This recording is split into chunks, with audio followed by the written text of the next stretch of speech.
Welcome to Samu Oron's channel. I'm glad you're here and paying attention. Today I'd like to talk about divinities. Before I continue with further explanations, I'd like to ask you a question. What religion do you think God belongs to? Is God a member or even a follower of a Christian or Islamic denomination? Is God Buddhist, Hindu, Israelite, Shinto, Baha'i, Wiccan, naturalist, pagan, or even atheist?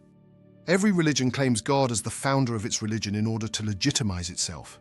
This has been the case at all times since time immemorial, in prehistory as well as in ancient civilizations, and nothing has changed to this day. If I were sarcastic, I would have to say, God changes his religions like we humans change our underwear. But does it really do that? Or isn't it rather man himself, driven by his ingenuity, who builds his acquired insights into religious and cultic formulas in order to ultimately make the incomprehensible comprehensible and tangible for humans? Humanity's search not only for purely physical realities, but for spiritual realities is a fundamental building block of every religion that promises to find precisely that within it. If one strips away all the cultic trappings of religion, one final statement remains.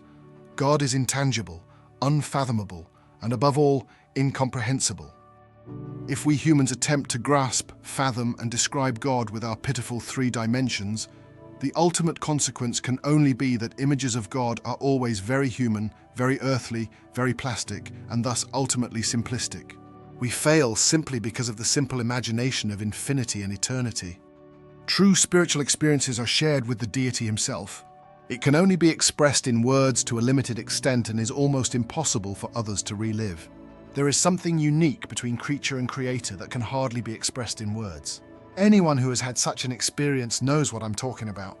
It's like the deepest feeling of love, which cannot be conveyed in words, images, or sounds, because all human means of communication can only partially describe this fullness of experience, perception, and feeling.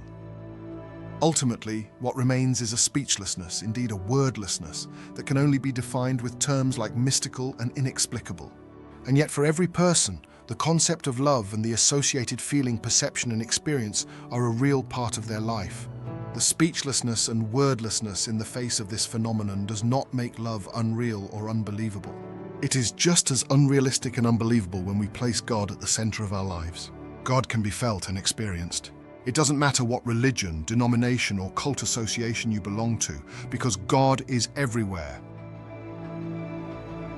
It's no longer a scientific secret that our thoughts can change matter. Some people turn it into a religion, others into legendary cults, and still others speak of alleged miracles. There are no miracles and no true religion. There are merely physical laws that we mostly don't understand, let alone master. It may, however, seem magical, even miraculous, if we can change things through our thoughts, prayers, and incantations. The basis of every spiritual act is to unite with matter and its energies, to become one with it, and then to guide and direct it. This matter and its energy are the divine primordial substance that not only surrounds us, but from which we ourselves are made. All of this is also called noetic science and belongs to the broad field of quantum physics. The core statement of noetics is, thoughts are also matter, and since all elementary particles of the gigantic zero-point field communicate with each other, thoughts can influence matter. All of creation is connected by a network whose dimensions we humans are only gradually beginning to grasp. But we now understand, if we sever these networks, it will have catastrophic consequences for creation and ultimately for ourselves. God has given us the ability to be weavers of his creation, for better or for worse. It is therefore up to us to be active or passive weavers. When people turn to divine powers, they establish a connection with them. They spin invisible threads to stay with this image, to establish a communication link. In other words, they transform human energy into spiritual energy so that things change in miraculous ways. Every prayer, every ritual or cultic act is nothing more than an activity intended to guide awakened energies toward a goal. When spiritual people weave, invisible energy networks emerge, which, as human experience has shown for millennia, can be highly effective. When success occurs, such as in a healing prayer or ritual, it is called a miracle. It is a mystical and magical experience.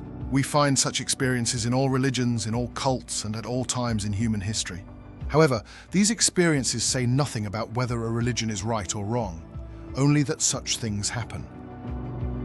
A closer look at such events reveals that these miracles were not performed by religions, but by people who fervently and devotedly sought divine powers. Thus, it is not the religion that matters, but the people themselves. And in this case, it largely depends on the strength and energy invested. Ultimately, the intervention of divine powers is crucial for the final outcome. Thus, we humans largely control the extent to which we receive help, well-being, protection, support, spiritual growth, and many other things. For me, there's no question that divinities focus on our well-being and our fullness of life, which stems from their incredible love for us creatures. Divinity has already created everything for this on this earth with all its abundance. It is therefore up to us to harness these creative forces, whether spiritual or purely physical, with great wisdom and foresight. It's great that you stayed with us until the end. If you enjoyed the current topic, I would be happy if you like and share the video with others. If you'd like to support my work, feel free to subscribe to the channel. Thank you very much and be blessed.